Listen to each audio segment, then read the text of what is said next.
Let's demould this mess.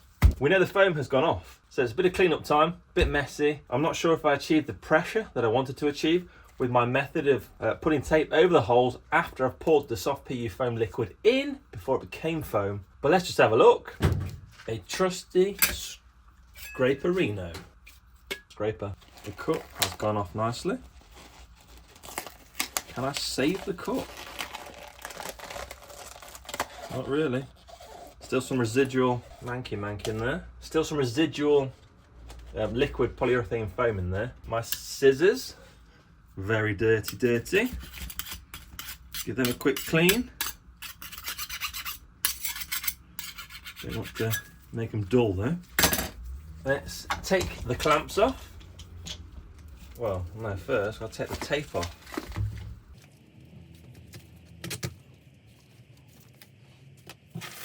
Big bit of spill out, big bit of spill out, big bit of spill out. Lots of waste with this pour, which is a shame.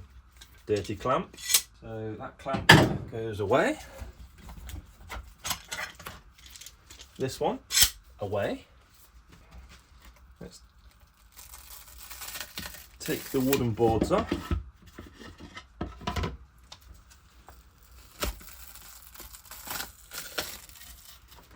Okay.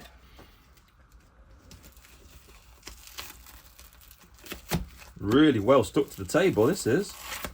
Really well. It's surprising how strong this PU foam is. I guess they use it in construction, don't they?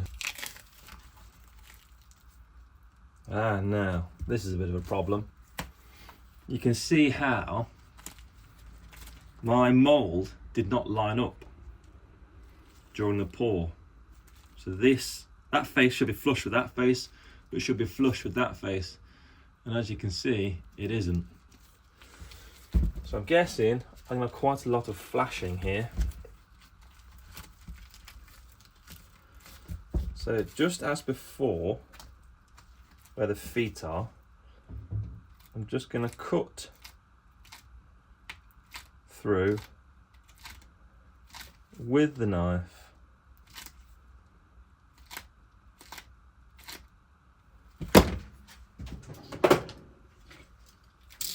It's the bluntest knife in the world.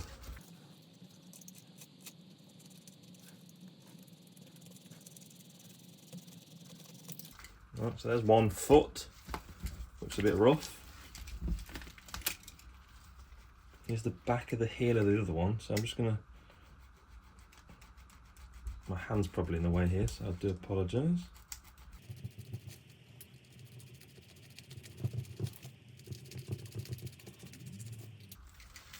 So there's that bit. There's the sprue where we poured the foam in. There's the air pocket from the bum. There's that. Just do a very quick clean up.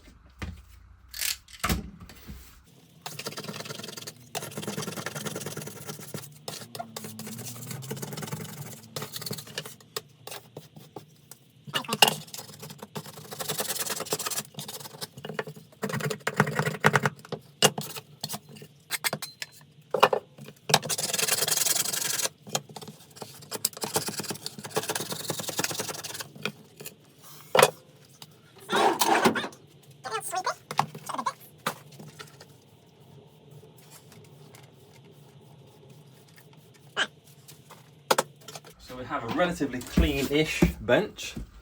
Let's start demoulding. Now also we've cleaned this up so we can see that we're offset all around. So it's going to be interesting. It's going to be interesting to see what this looks like. And I'm also dreading it because I wanted a good finish.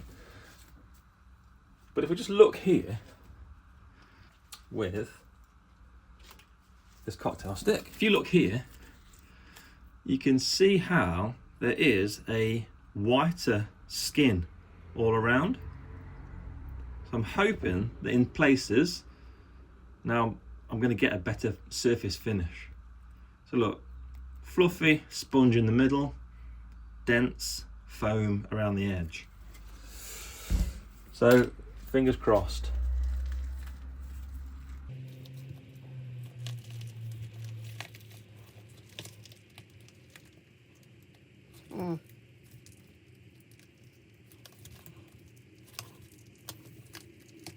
So much flash on this one.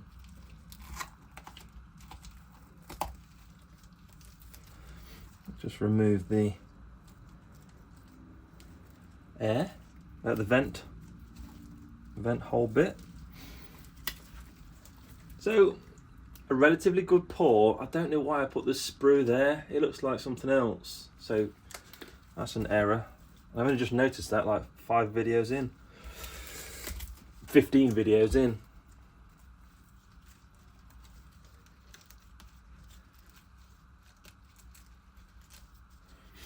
So I'm just going to prise the ears.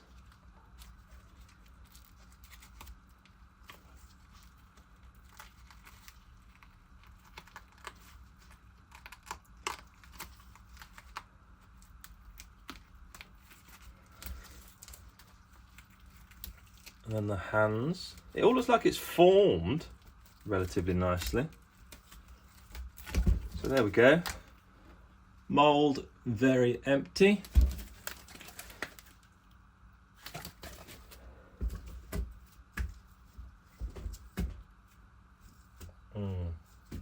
I think to stop it from not joining together perfectly, we needed some sort of location or a surround for this style of mould, for the one-piece pour. So we can... Now this little guy, right, let's remove that sprue because that isn't helping anybody. Ooh, like a ghost. So here we go.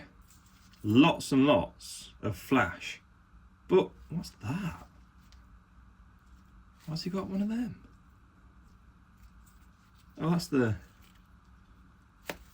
air pocket. So I'm just going to very simply rip this flashing off because it's so thin and it should rip very well.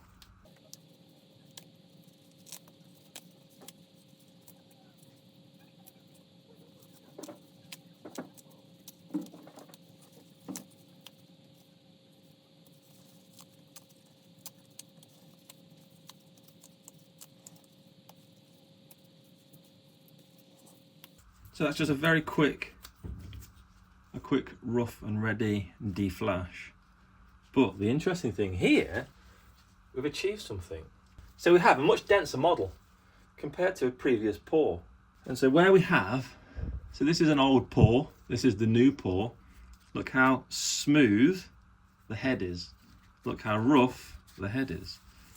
The feet, I think, we're always going to suffer with like a broken porous finish, but everywhere else looks pretty good. That is a pretty good pour. We have had problems with the mouth. We've not got full forming in the mouth, but the nose is actually formed really well. All in all, this has been a successful pour, and we have proven the theory that with more pressure you get a better skin on the PU foam. So his hands have formed really well. Really good forming on the hands. The eyes, head, nose, the mouth, not so much. But again, this is going to be my pouring technique. The back of the head, the back of the body, legs, calves, thighs, all formed really well. So we've established then 2 things. Pressure within the mould creates a better skin, and also this mould, as it is, isn't the best mould for pouring a good quality squish Goblin troll every time, because it's quite a complicated thing to get right. So a video that I'm running in parallel to this is me making a 2-part mould with a generic model that I made. Now if that all goes to plan, I'll be casting the Goblin Trolls Christmas hat using a 2-part mould method. So stay tuned. Please like and subscribe. I'll see you in the next one. Goodbye.